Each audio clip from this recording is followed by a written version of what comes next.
Hey guys, welcome back to another video where I bring you those daily cryptocurrency news articles. Today's article comes from You Today, and no, MicroStrategy is not facing a margin call on the Bitcoin loan.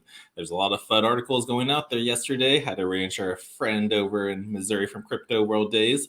Nope, it's just FUD news. Michael Saylor is no dummy. He knows what he was getting into with this. And he did say that they planned for this because Bitcoin is doing what it's doing. This was an expected dip. Call it a crash what you may, but yeah, they pulled aside. They didn't go down to 3,000, I believe he said. So yeah, let's go over this article and see why they are not going to be able to, they're not going to have to liquidate. MicroStrategy CEO Michael Saylor has refuted speculation about his company potentially facing a margin call on its Bitcoin loan. The Bitcoin advocate has clarified that such a scenario won't take place as long as the loan to value, the LTV, ratio stays below 50%. Prior to that, Saylor tweeted that MicroStrategy's balance sheet was structured in such a way to weather extreme volatility. The business intelligence firm took out a $205 million loan from cryptocurrency-focused bank Silvergate Capital in order to fund its Bitcoin purchases. Back then, Saylor claimed that his company had managed to turn the flagship cryptocurrency into a productive collateral.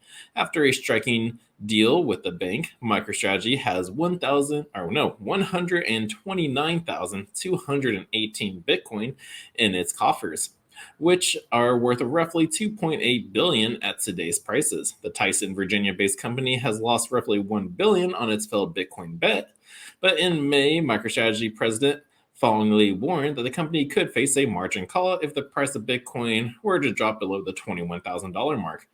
Earlier today, though, the top cryptocurrency slipped to as low as 20,816 on the Bitstamp exchange.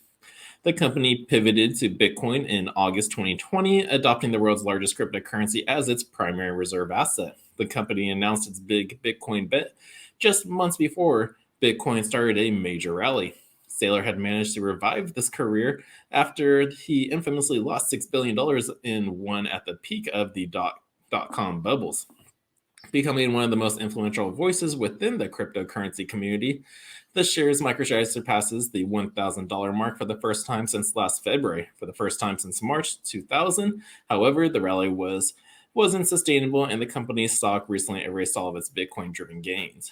But yeah, so Michael said it was good. Yeah, it wasn't this one that said it can go down to 3,000, but he said they planned for this for extreme volatility. They knew it was coming. But yeah, so Michael Saylor is prepared to buy more Bitcoin, hodl the Bitcoin, not sell it, because he is living the Bitcoin standard. That was what it's called, because there was a Canadian company doing the same thing. They had 6 months on their balance sheets covered for bills and everything after that goes to the Bitcoin reserve. Michael Saylor and his company MicroStrategy has a lot more revenue to do a lot more. So yeah, so Michael Saylor is not selling. That was FUD news. Hope you guys didn't sell the fear, because that's when a lot of people lose, but this is also the time when a lot of people make a lot of money. So don't be the one giving up your assets to them. Right, so I hope you like this article. If so, smash that thumbs up button, subscribe to my channel so you don't miss a beat, and until next time, the Crypto Sherpa is out.